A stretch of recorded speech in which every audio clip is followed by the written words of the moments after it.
السلام علیکم۔ اسد اسلامی نظام زندگی اور اس میں ابراہیم علیہ السلام کا دور کا سلسلہ جاری ہے۔ گزشتہ نشست میں ہم نے لوط علیہ السلام کو صدوم پہ دعوت پہ جو ابراہیم علیہ السلام نے تعینات کیا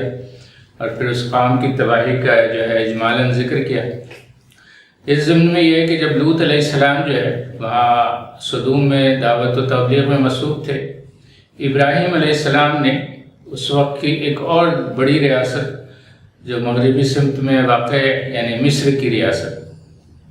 وہاں تشریف لے گئے تاکہ وہاں جو ہے دعوت و تبلیغ کا اور اس کا جو ہے اہتمام کیا جائے، اس کے معاملات کو وہاں کے دیکھا جائے۔ لیکن مصر کی حکومت اس وقت جو ہے وہ بہت محتاط تھی اور اس کی دو وجہ تھی۔ ایک تو یہ کہ یہ عراق میں جو نمرودیوں کی حکومت قائم ہوئی تھی اور اعلامی جنہیں عاشوری بھی کہا گیا وہ قابض ہو گئے تھے، اور یہاں سے جو بھاگ دوڑ اور ہجرت اور مہاجرین جو ہے وہ مختلف آس پاس کے ملکوں میں جا رہے تھے، تو ان کی دراندازی سے بچنے کے لیے انہوں نے اپنے داخلی دروازے پہ چھاؤنی متعین کر دی تھی۔ اور خود مصر میں بھی ایک تبدیلی آئی تھی، اور وہ یہ کہ جنوبی حصے سے کشمکش جاری تھی۔ اس کشمکش کے نتیجے میں وہاں ایک نیا خاندان جو ہے ایمن منہات کے قیادت میں جو 12ویں خاندان کا بادشاہ ہوا، یعنی مصر میں جو وہ حکومتوں کا سلسلہ خاندانوں کا ہوا تھا، تو ان کی جو آرکائیو میں جو تاریخ کی سلسلہ ہے اس میں ابراہیم علیہ السلام کے اسلام میں آنے سے پہلے تک ابراہیم علیہ السلام حضرت سارہ علیہ السلام کے ساتھ جب مصر تشریف لائے تو 12واں خاندان جیسا کہ ذکر ہوا منہات کی قیادت میں یہاں کا حکمران بنا تھا۔ لہٰذا ایک اجنبی بالخصوص اس خطے سے جہاں تو بڑی ریاستوں میں جو ہے وہ تبدیلی واقع ہوئی تھی، انہوں نے ان اجنبی کو اپنے ریاستی حدود میں داخلے پہ گرفتار کر لیا اور سارہ علیہ السلام کو بھی اپنے قبضے میں کرنے کی کوشش کی۔ اللہ تعالیٰ نے معجزات دکھائے، تو وہ چونکہ بادشاہ شریف النفس تھا تو وہ اس معجزات سے ڈرا اور اس نے پھر جو ہے ان کی تکریم کی، اور تکریم کرنے کی سطح یہ ہے کہ صرف عام کوئی طرف تحائف اور یا عزت سے رخصت نہیں کیا، بلکہ ایک اہم ترین اپنی چھوٹی بیٹی ہاجرہ کو وہ آپ کی خدمت میں دیا، اور اس طرح جو ہے آپ کہہ سکتے ہیں کہ اس وقت کی ایک بڑی ریاست سے ابراہیم علیہ السلام کے ایک مفاہمانہ تعلقات قائم ہوئے۔ ظاہر ہے کہ ریاست کا سربراہ جب اپنی بیٹی کسی کے حوالے کر رہا ہے تو ہمارے یہاں عموماً ان چیزوں پہ ان نکات پر غور نہیں ہوا، لیکن آپ اس سے اندازہ کر سکتے ہیں کہ اب تو صورتحال یہ ہے کہ مصر سے مفاہمانہ تعلقات ہے، فلسطین میں جو موجودہ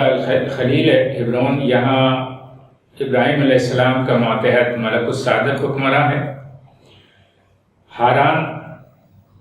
خود آپ کے ماتحت ہے چونکہ آپ کے بھائی کے ورثہ تھا، لوط علیہ السلام کے توسط سے وہ آپ کا کنٹرول میں آیا۔ حلب ایک نیا شہر آپ کا دعوتی مرکز ہے، اور صدوم میں لوط علیہ السلام دعوت کا کام کر رہے ہیں۔ لیکن جب وہ قوم تباہ ہوئی، وہاں سے جب آپ ہجرت کر رہے تھے تو ہم نے یہ گزشتہ ولاگ میں ذکر کیا کہ ایرانی فوجیوں کی وہاں پہ جو چھاؤنی تھی اس نے لوط علیہ السلام اور آپ کی صاحبزادیوں کو گرفتار کر لیا۔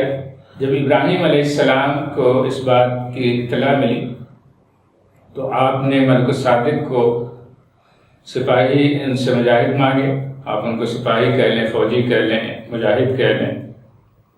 اصحاب کہہ لیں۔ وہ 317 کی تعداد میں تھے، اور ابراہیم علیہ السلام نے رات کے وقت ان فوجیوں کی قیادت کی، اور اس زمانے میں رات میں لڑنے کا اور کسی فوج سے ٹکرانے کا کوئی تصور نہیں تھا۔ تو اس طرح ہم کہہ سکتے ہیں کہ ابراہیم علیہ السلام وہ پہلی شخصیت ہیں جنہوں نے گوریلا اور چھاپہ مار جنگ کی بنیاد رکھی۔ یہ شاید بہت کم لوگوں کو پتہ ہوگا، اور جب رات کے وقت وہ ان چھانیوں پہ حملہ ہوا تو ظاہر ہے کہ ایرانی فوجی اس چیز کو سمجھ نہیں سکے اور وہ خوفزدہ ہو کر کے وہ اپنے کیمپوں کو چھوڑ کر کے وہ بھاگ کھڑے ہوئے. تو اس طرح وہ صدوم بحر مردار سے لے کر کے وہ اردن تک کا پورا راستہ وہ بھی ابراہیم علیہ السلام کے کنٹرول میں آ گیا، جس کو ہمارے یہاں کہیں ذکر نہیں کیا گیا. اور ان فوجیوں کی تعداد جیسا کہ بیان کیا گیا 317 تھی، اور یہی تعداد بدر میں نبی اکرم صلی اللہ علیہ وسلم کی فوج کی تھی. عموماً 313 بیان کیا جاتا ہے، لیکن حقیقتاً 4 افراد جو ہیں نبی صلی اللہ علیہ وسلم نے میدان کے باہر ارد گرد جو ہے وہ سیکورٹی کے لیے تعینات کیا تھا. تو اس طرح کل تعداد یہاں بھی 317 ہے اور وہاں بھی 17 ہے. تو ضمناً اس کے اتفاق ہے یہ دو ابو الانبیاء اور ختم رسول کے درمیان. تو اس طرح جو ہے جب ایرانیوں کو شکست ہوئی تو اردن کا پورا علاقہ جو ہے وہ بھی ابراہیم علیہ السلام کے قبضے میں آیا. اور اردن کے علاقہ قبضے میں آنے کے بعد یہ اہم ہوا کہ اگر اس کی جغرافی حیت دیکھی جائے تو یہ جو موجودہ سعودی عرب ہے یا جو جسے آج ہم حجاز کا علاقہ کہتے ہیں، اس کا راستہ خود بخود کھل جاتا ہے. اس دوران اللہ تعالیٰ نے آپ کو حاجرہ علیہ السلام کے ذریعے سے ایک بیٹا عطا فرمایا اسماعیل علیہ السلام کے، اور اللہ ہی کے حکم سے، جس کے جو ہے وہ سورہ صافات آیت 102 میں بھی ذکر ہے اور سورہ بقرہ میں بھی ذکر ہے کہ وہ جو ہے ان کو وہاں پہنچائیں. اور مکہ وادی غیر ذی زرع میں وہاں جو ہے اللہ کے حکم سے حاجرہ علیہ السلام اور ابراہیم علیہ السلام اسماعیل علیہ السلام کو ابراہیم علیہ السلام نے چھوڑا. وہ تمام عموماً تفصیل لوگوں کے علم میں ہے، عموماً بیان کیا جاتا ہے، لیکن لہٰذا اس تفصیلات میں ہم نہیں جائیں گے. مختصراً یہ کہ جب حاجرہ اور اسماعیل علیہ السلام وہاں قیام پذیر ہوئے اور زمزم اللہ تعالیٰ نے وہاں نکالا تو پانی کی تلاش میں یمن کا ایک قبیلہ آپس میں، یمن میں جو ان کی آپس کے پہلے تو یہ ہوتا تھا کہ قبائل میں جب آپس میں جھگڑے اور تصادم ہوتا تھا تو ایک قبیلہ کہیں نہ کہیں ہجرت کر کے دوسری جگہ آباد ہو جاتا تھا. تو اسی طرح یمن کا ایک قبیلہ جو ہے بنی جرہم، وہ یمن سے ہجرت کر کے نئی جگہ کی تلاش میں نکلا تھا. اور وہ جو ہے جب اس کو شمال میں موجودہ مکے کے مقام پر جب پانی کے آثار نظر آئے، وہاں پہ پرندے اڑتے ہوئے نظر آئے، اس کو دیکھ کر کے جب وہاں پہنچے اور وہاں حاجرہ اور ایک نوخیز بچے کو بالکل دیکھا تو انہوں نے وہیں قیام کرنا چاہا. حضرت حاجرہ علیہ السلام کی اجازت سے وہ وہاں قیام پذیر ہوئے. تو اس طرح آپ دیکھیں کہ ابراہیم علیہ السلام کے اسرات جو ہیں وہاں سے، یعنی فلسطین اور شام سے لے کر کے اور اردن سے ہوتے ہوئے یمن تک، یعنی ظاہر ہے کہ بنی جرہم کے ذریعے سے یمن تک آپ کے اسرات قائم ہوئے. دوسری طرف وہ مصر کی ایک بڑی ریاست سے مفاہمانہ تعلقات ہو چکے تھے. اور پھر جو ہے آپ نے اس حوالے سے ایک اور بھی چیز یہ ہے کہ آپ نے ایک اور شادی کی، تیسری بیوی آپ کے قطورہ تھی، اور قطورہ سے آپ کے ایک بیٹے مدین پیدا ہوئے تھے. اور ان مدین کو آپ نے ان کے درمیان کا جو علاقہ ہے جزیرہ سینا سے لے کر کے یہ مشرق کی طرف کی جو پوری بیلٹ ہے، یعنی تبوک سے اوپر کا یہ علاقہ، یہاں پر ان کو آباد کیا، جس سے بعد میں قوم شعیب جو ہے وہ پیدا ہوئی. یہ قوم بھی اپنے وقت میں معاشی اعتبار سے بڑی ترقی یافتہ قوم تھی، لیکن اس کا جو ہے وہ ابراہیم علیہ السلام کی دعوت اور اس کی وسعت میں ہم اس کا ذکر کر رہے ہیں کہ ابراہیم علیہ السلام کی دعوت اور اس کی جو اسلامی ریاستوں کے حدود جو ہیں اس طرح پھیلتے گئے. لوط علیہ السلام جو ہے وہ جب وہاں پہنچے اردن میں تو یہاں آپ نے قیام کیا اور آپ کے یہاں 2 بیٹے ہوئے. پہلے بیٹے امون پیدا ہوئے، اور امون جب بڑے ہوئے تو انہی کے نام پر ایک شہر قائم کیا گیا جو آج بھی اردن میں عمان کے نام سے جانا جاتا ہے. اور پھر انہی کا قبیلہ جب بڑا ہوا تو اس ہی قبیلے کے ایک جز کو جنوب میں، یعنی یمن کے اسرات تک بات ہو گئی تھی. یمن کے برابر میں جو موجودہ آج عمان کی ریاست ہے، یہاں ان کو آباد کیا گیا. اور آج عمان اور امان، یعنی عین سے اور الف سے، یا انگلش میں او سے اور اے سے جو لکھا جاتا ہے، تو یہ 2 ایک شہر اور ایک ریاست کو فرق کو ظاہر کرنے کے لیے کیا جاتا ہے، ورنہ پیچھے جو ہے نسب اور دعوتی تحریک اور اسلامی نظام کے حوالے سے یہ پیچھے لوط علیہ السلام کے بیٹے امون کے ہی قبائل کے لوگ ہیں۔ اسی طرح جو ہیں وہ لوط علیہ السلام کے ایک اور بیٹے تھے جن کا نام تھا مواب، ان کو جو ہے اردن اور وہ شام کے جو بقیہ حصے ہیں اس پہ ان کو تعینات کیا گیا تھا، اور ان کے ذریعے سے وہاں پر ان کی آبادی اور ان کی دعوت کے مراکز اور اس کی اسلامی ریاست قائم کی گئی تھی۔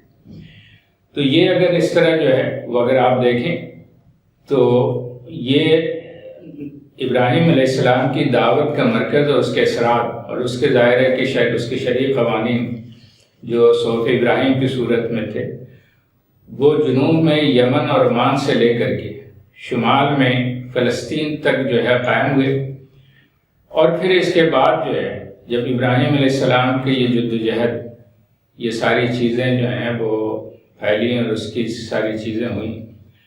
تو یہی وہ چیز ہے جس کو اس منصب کے نتیجے میں ہوئی جس کو اللہ تعالیٰ نے کہا کہ ابراہیم کو ہم نے سورہ بقرہ میں جس کا ذکر ہوا ہے کہ ہم نے متعدد طریقے سے آزمایا۔ ظاہر ہے کہ اس مختصر وقت میں ہم نے اس آزمائش کی تفصیل بیان نہیں کی ہے، عموماً علماء اس کو بیان کرتے رہتے ہیں، اس لیے میں نے اس کو نظر انداز کیا ہے کیونکہ ہمارے پاس وقت کم ہوتا ہے، تو وقت کی تشنہ لبی کی وجہ سے اس کو نظر انداز کرتے ہوئے اللہ تعالیٰ نے آپ کو منصب امامت عطا فرمایا، اور آپ کے منصب کے اثرات پھر یہ ہے کہ جب آپ کا آخری وقت تھا اور وہاں الخلیل فلسطین میں جو ہے آپ کے بیٹے اسحاق علیہ السلام آپ کی نیابت کر رہے تھے، اور یہاں مکے میں اسماعیل علیہ السلام آپ کی نیابت کر رہے تھے، تو اسی جو ہے الخلیل اتنا طاقتور ریاست بن گئی تھی کہ یہاں سے ایک بڑی فوج جو ہے اس نے مصر پہ حملہ آور ہوئے، اور مصر پہ انہوں نے پہنچ کر کے وہاں کے معاملات و نظام کو دیکھنے کے بعد وہاں کے اپنے اثرات قائم کر کے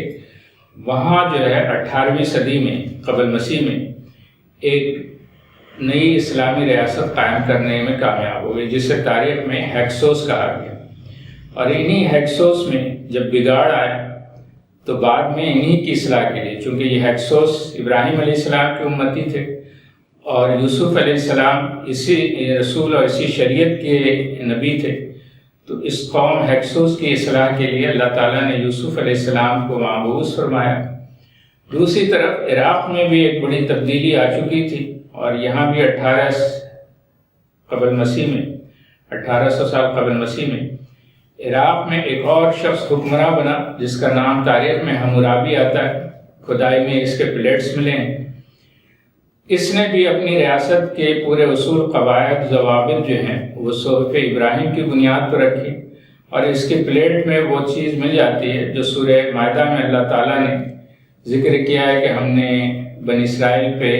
جو قصاص کے قانون بیان کیے تھے کہ النفس بالنفس والعین بالعین، جان کے بدلے جان، آنکھ کے بدلے آنکھ، کان کے بدلے کان، تو یہ قانون جو ہے اس حمورابی کے پلیٹس کے اندر بھی موجود ہے۔ اس پہ جدید سائنسداں اور محققین اس بات پہ حیران پریشان ہیں کہ کیا جو تورات میں یہ قانون ہے وہ حمورابی سے لیے گئے ہیں، جبکہ حقیقت یہ ہے کہ تورات میں یہ قانون ہو یا حمورابی میں، یہ اصل میں صحف ابراہیم سے لیے گئے ہیں۔ تو اس طرح جو ہے آپ ابراہیم علیہ السلام کی جو اقامت دین کی جدوجہد ہے اور اس کے جو اثرات تھے